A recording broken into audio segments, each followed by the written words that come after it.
책 읽어주는 여자 에젤 강미경입니다. 요즘 연속 3일째 아주 봄비가 촉촉하게 내리고 있는데요. 저희 집 옆에 개울도 그동안 바짝 말라 있다가 제가 조금 전에 산책 삼아 한번 나가봤더니 아주 시원하게 콸콸 흘러가는 모습이 너무 보기가 좋더라고요.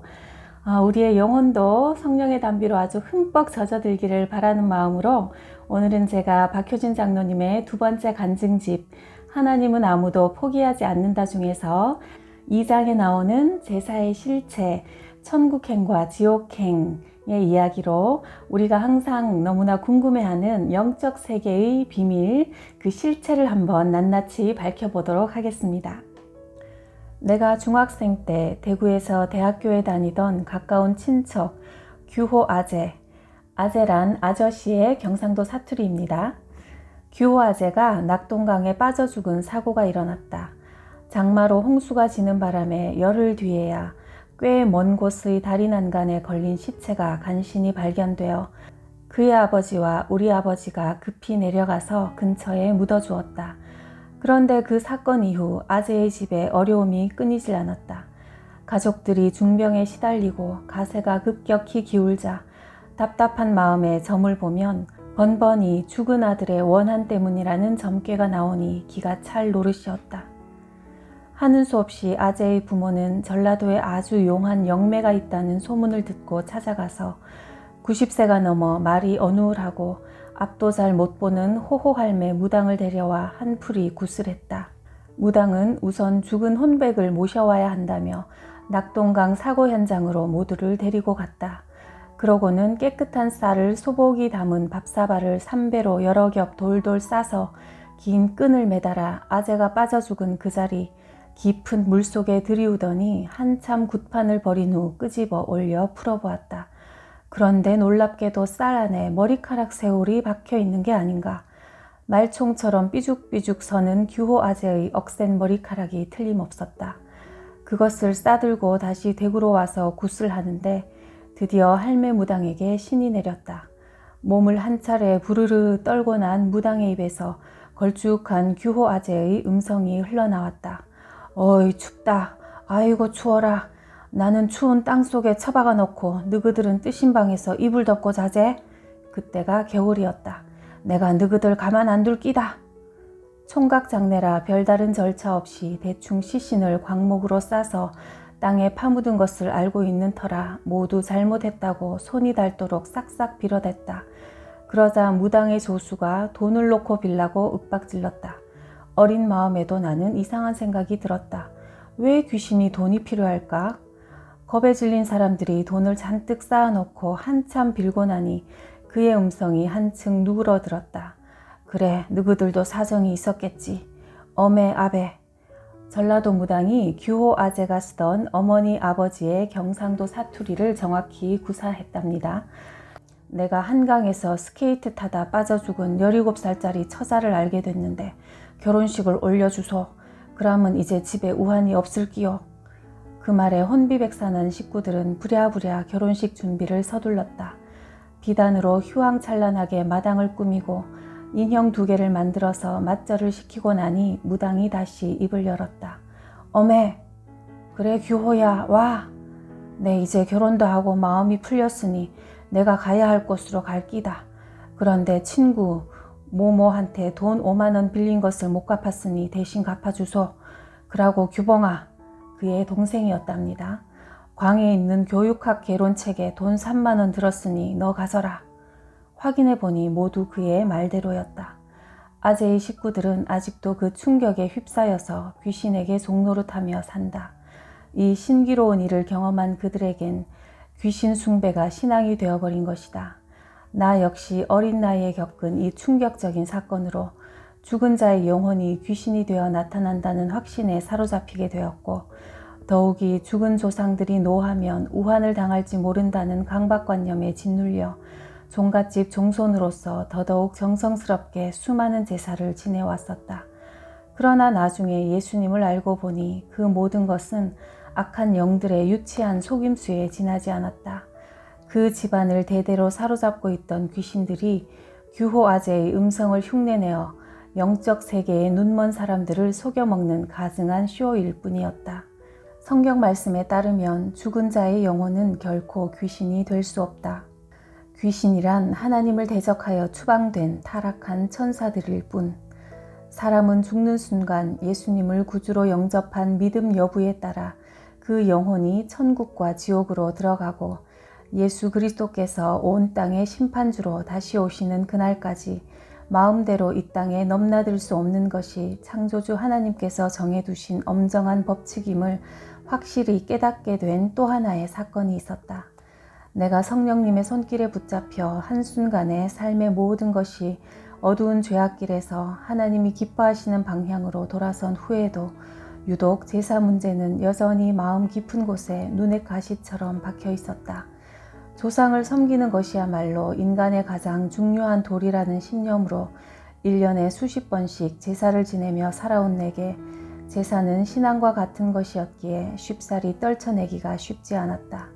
왜 기독교는 효행의 기본이 되는 제사를 굳이 우상 숭배로 규정 짓는지 선뜻 이해하기 힘들었다.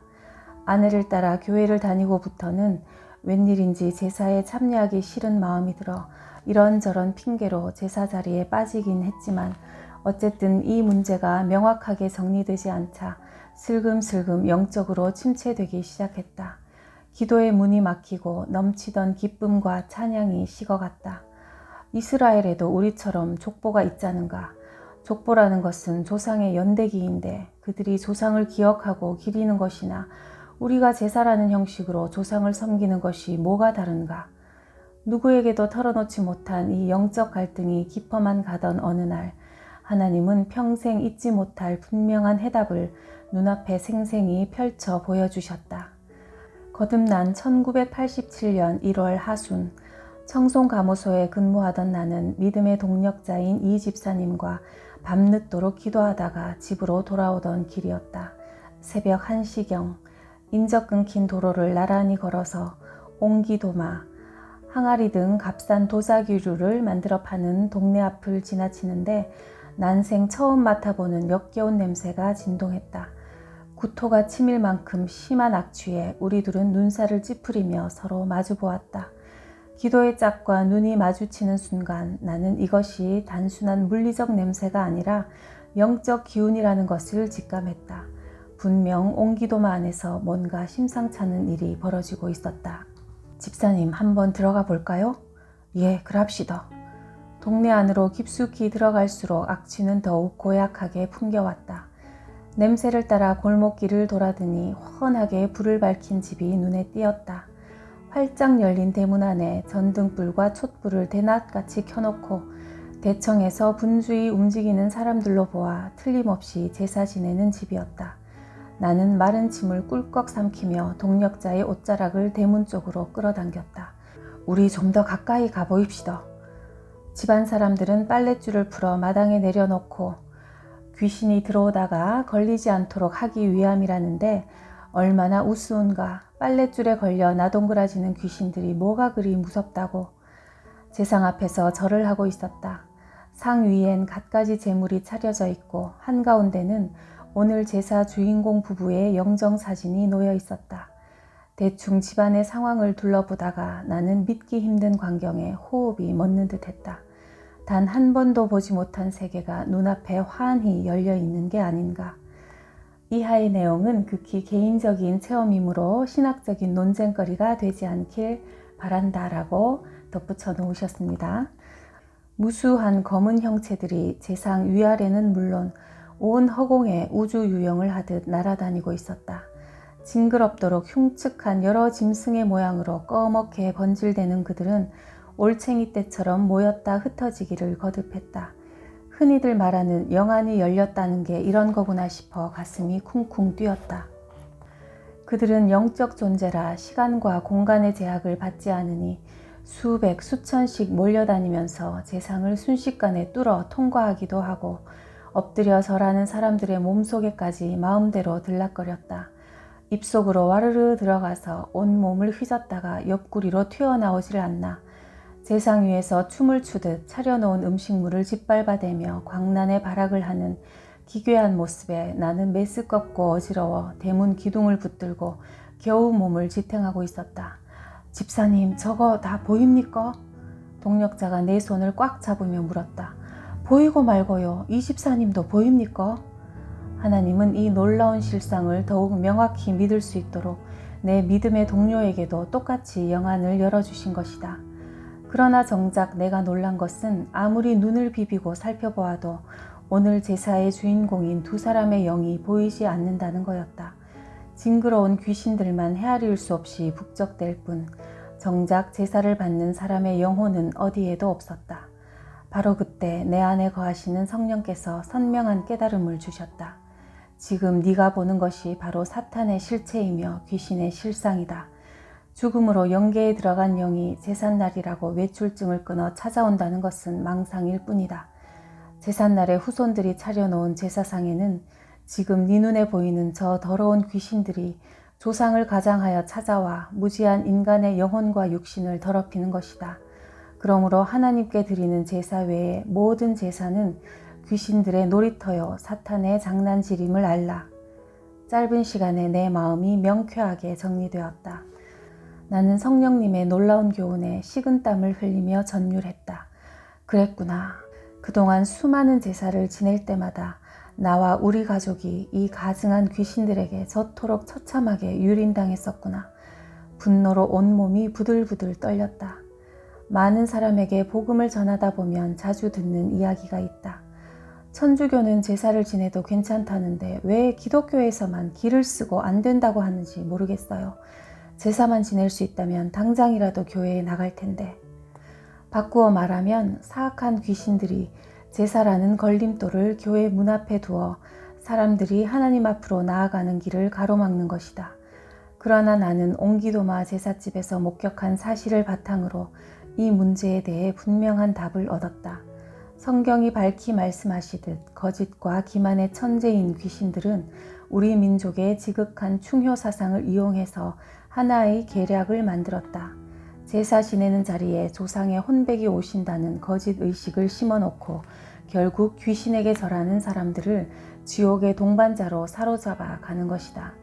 우리나라에서 무속인과 접신하여 나타나는 귀신들은 어김없이 조상이나 가족을 빙자한다.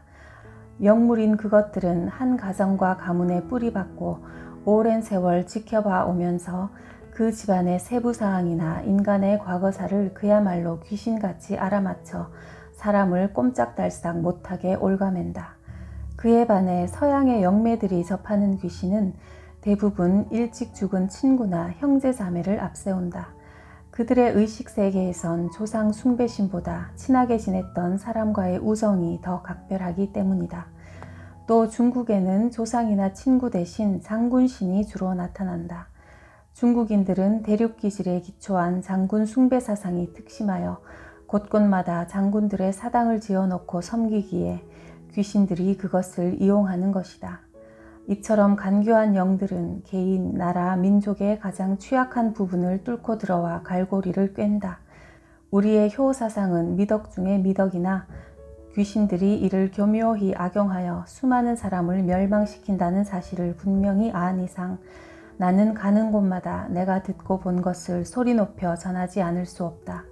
이 엄청난 비밀을 밝히 깨닫게 해주신 하나님께 감사와 영광을 올려드린다.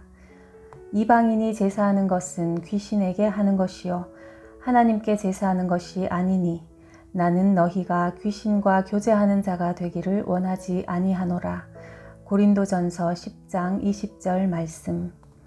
이 내용은 제가 지난 시간에 소개해드린 임종원 목사님의 무당을 사랑한 목사의 책의 내용과 마치 한 사람이 쓴 것처럼 일맥상통하는 내용이죠. 영의 세계를 밝히 아시는 분들은 이렇게 동일한 증언들을 하고 있는데요.